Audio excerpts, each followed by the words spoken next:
Olá, meu nome é Neumara Gomes de Lima, né? Sou aluna do curso de Licenciatura em Ciências Naturais e Matemática pela Universidade Federal de Mato Grosso.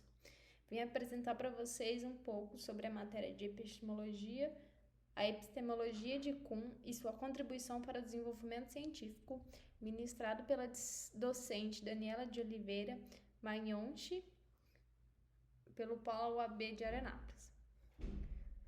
Que a gente entende que a filosofia da ciência ao longo do século XX testemunhou uma profunda transformação em sua abordagem para compreender a natureza do conhecimento científico.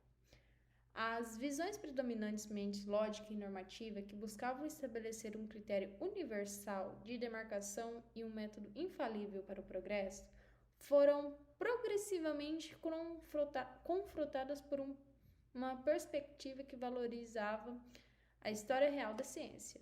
Thomas Samuel Kuhn emerge como um dos pensadores mais influentes e disruptivos com sua obra A Estrutura da Revolução Científica, de 1962. Kuhn inaugurou uma nova forma de investigar o desenvolvimento científico, não mais como uma marcha contínua e retilínea em direção à verdade, mas como um processo marcado por períodos de concessão intercalados por rupturas conceituais e profundas, né? Ele traz aqui a ideia do paradigma, né? Que se confronta os paradigmas, onde entra, né, as crises, assim, para a gente ter a revolução científica. Conceitos fundamentais da epistemologia kuhniana. Paradigma é um conjunto de compromissos teóricos, metodológicos, instrumentais e metafísicos que unem os membros de uma comunidade científica e específica. Fornece os problemas considerados legítimos e as soluções aceitáveis. Então, foi Kuhn, né, que trouxe essa ideia de paradigma, esse conceito de paradigma, né? Dentro disso, a gente tem a ciência normal, porque o paradigma, né, também ali ele tem que ser aceito, né, pelo cientista, e no momento que ele não é confrontado, podemos dizer, ele não é testado, ele se torna uma ciência normal, que é uma atividade conservadora e convergente, descrito como uma resolução de quebra-cabeças. Os cientistas não testam as fundações dos paradigmas, mas se dedicam a articular e estender seu alcance e precisão. Então, dentro disso, né, a gente entende que a aceitação de um paradigma marca a transição da disciplina para uma fase madura, permitindo o início que Kuhn denomina como a ciência normal. Né? Quando a gente entra nessa ciência normal, a gente também começa a perceber o surgimento das anomalias. Que é a anomalia? É um resultado experimental ou observacionais que se recusam a ser assimilados pela estrutura conceitual do paradigma vigente. Quando persistem, podem levar a uma crise científica. Então, assim, quando as anomalias, né, ali por resultados experimentais e observacionais, elas não se assimilam à estrutura do paradigma atual, ela pode, e com o tempo eles vão sendo ignorados até o momento que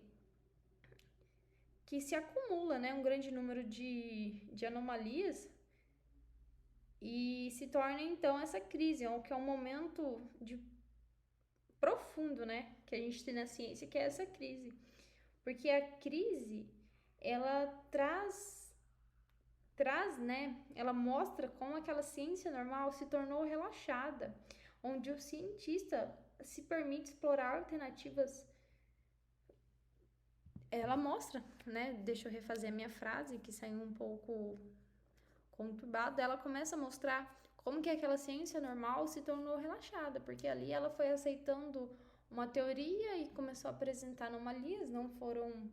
Muitas vezes aceitou-se como a ciência normal e apresenta essas anomalias. Quando apresenta essas anomalias, a gente então começa a ter essa crise. E o importante dessa crise é que ela traz consigo essas teorias radicais, né, onde os cientistas começam a testar de maneiras diferentes, né, traz teorias diferentes, se emerge dentro dessa crise, trazendo então aí sim a revolução científica, porque a revolução científica ela nasce a partir da crise, né?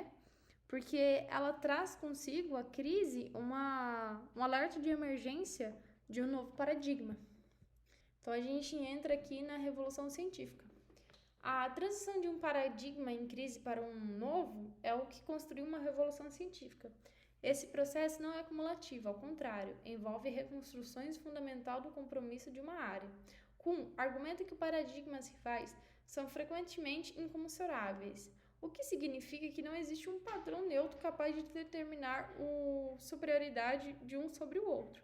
Seus defensores partem da premissa de distintam, utilizam uma linguagem com significados diferentes e, em certo sentido, veem o mundo de maneiras diversas. A escolha entre paradigmas concorrentes e não é dita apenas pela lógica e pelas evidências, mas também por fatores de persuasão, valores compartilhados e pela fé na capacidade do novo paradigma de resolver problemas futuros. A gente tem aqui, né, a crise científica é o momento de insegurança profissional e o questionamento do paradigma, onde a gente traz a revolução científica. A gente, né, trago aqui para vocês uns exemplos históricos dessa revolução. A gente tem aqui a Revolução Química de Lavoisier. A química pré-lavoisiana operava sob o paradigma da teoria do flogisto, que postulava a existência de uma substância liberada durante a combustão. Anomalias crescentes, como o aumento da massa dos metais calcinianos, levaram à crise deste paradigma. Lavoisier, através do experimento quantitativos rigorosos, ou seja, ele começou a trazer teorias radicais, né? Propôs um novo paradigma centrado no papel do oxigênio, restaurando completamente a definição do elemento composto e a reação química. Então aqui lá se tem a ciência normal e ela entra em crise, e onde Lavoisier traz consigo um novo paradigma, mostrando como ocorre, né, nesse exemplo histórico, a revolução científica. Também temos no atomismo químico de Dalton. Antes de Dalton, o paradigma do dominante baseava-se nas teorias de afinidade, com dificuldade em distinguir composto de proporções fixas e misturas. As controvérsias entre Proust e Berthelot evidenciavam a crise no campo. Dalton propôs que a matéria era composta por átomos indivisíveis como pesos característicos, combinando-se em uma proporções numéricas simples, fornecendo um fundamento quantitativo para a química.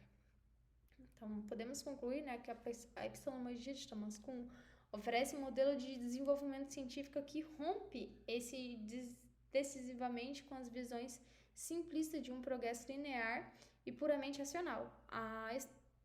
Ao estruturar a história de ciência dos ciclos de paradigma ciência normal, a crise de revolução Kuhn demonstrou o avanço do conhecimento em um processo complexo, profundamente influenciado por fatores históricos, sociológicos e psicológicos.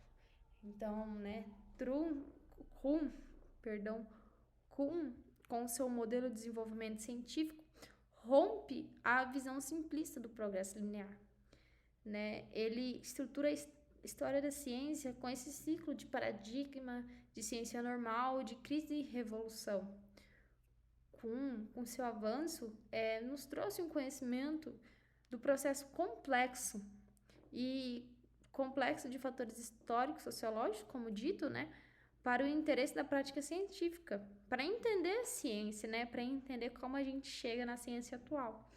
Então, assim, a gente pode deixar aqui com um legado, né, para os historiadores, compreender as teorias do passado em seus próprios termos, evitando o anacronismo.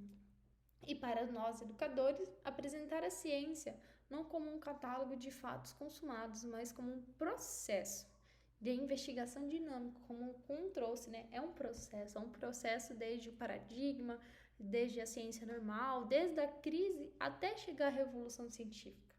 Então, a gente tem que entender a ciência como um processo. Aqui ao lado eu tenho as referências, né, para pesquisas maiores.